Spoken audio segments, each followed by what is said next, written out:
Mrs.情シスのミーがお送りします。情報セキュリティ10大脅威2025を英語で学ぶです。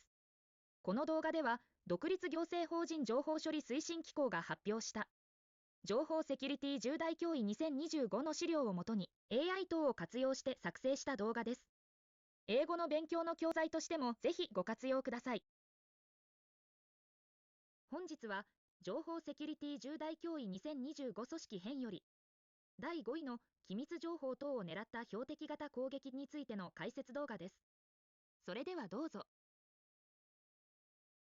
You know those massive data breaches you hear about on the news? Ever wonder how they actually happen? Well, it's almost never random. It's a calculated, methodical assault we call a targeted attack. So today we're going to pull back the curtain and deconstruct these digital heists piece by piece. All right, first up, let's get into the anatomy of an attack. You've got to understand the blueprint if you're ever going to build a solid defense against it. Okay, so this diagram might look a little complicated, but it really just boils down to a classic four-step playbook that pretty much all attackers use. First, you've got reconnaissance. That's them doing their homework, studying you from the outside. Then comes infiltration, which is the actual break-in. Once they're inside, they start the expansion phase, kind of moving sideways through your network to find the good stuff, the crown jewels. And finally, exfiltration. That's the grand finale, where they sneak out with your most valuable data.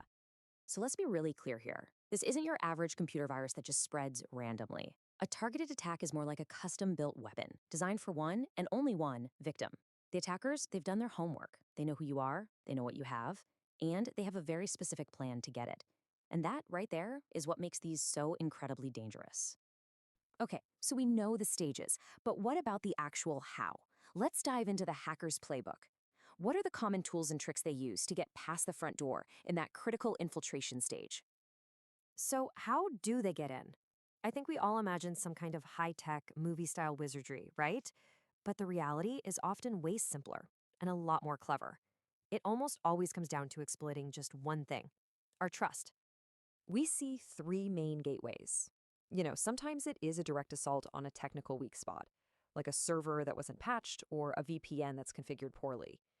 But more often than not, and this is super common, they just knock on the front door with a malicious email. It looks legit, something you'd expect to see, but it's a trap. Or in a really sneaky move, they use what's called a watering hole attack. They infect a website they know your employees visit all the time, and then they just sit back and wait for someone to walk right into their trap. Now, this isn't just theory, right? This stuff is happening every single day, causing real, sometimes catastrophic damage. So let's look at a few recent case studies to see how this playbook gets used out in the wild. First on our list is Fuji Electric. This one, from just March of 2024, is a textbook example of how one tiny crack can end up flooding the entire house. So how did it all start? With just one bad email. One click. That's all it took. From there, the malware just jumped from that one computer to almost 50 others across their network. And these weren't amateur attackers. They were skilled, moving through the system manually, hands-on, looking for exactly what they wanted: sensitive personal and company data. Okay, now for a heist on a whole different level. In May of 2024, the crypto exchange DMM Bitcoin got hit. And the financial fallout here, it's just staggering. 48.2 billion yen. That's over 300 million US dollars. Just take a second and look at that number. This wasn't about stealing company secrets. This was a full-on digital bank robbery on a scale that is just hard to wrap your head around. So how'd they pull it off? Not with some super complex code. Nope, it was clever social engineering. They went after an employee at a partner company using a fake job document as bait. And that was the key that unlocked the entire vault, letting the infamous Trader group just walk in and steal the crypto asset keys. It's a huge reminder that your security is only as strong as your entire supply chain. And for our last case, let's look at a government target: JAXA, Japan's Aerospace Exploration Agency. This one really highlights a different kind of danger: the slow, persistent, lingering breach. So here, the weak link was a compromised VPN device, just a piece of network hardware, but it was enough to let attackers get in. Not just once, but multiple times over several months. Think about that. They were potentially just sitting there, inside the network, exposing all sorts of sensitive contract and partner info. It just goes to show, once an attacker is in, they can stay hidden for months, just quietly watching and waiting. Okay, so that's a lot of scary stuff. Faced with all these threats, how do you actually fight back? Well, there's no single magic bullet.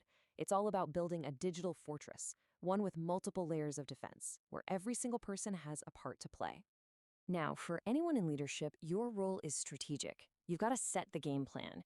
That means having a clear response system for when things go wrong, having strict rules for how data is handled, and, maybe most importantly, building a real culture of security. You have to invest in training and make sure everyone, top to bottom, gets why it's so critical.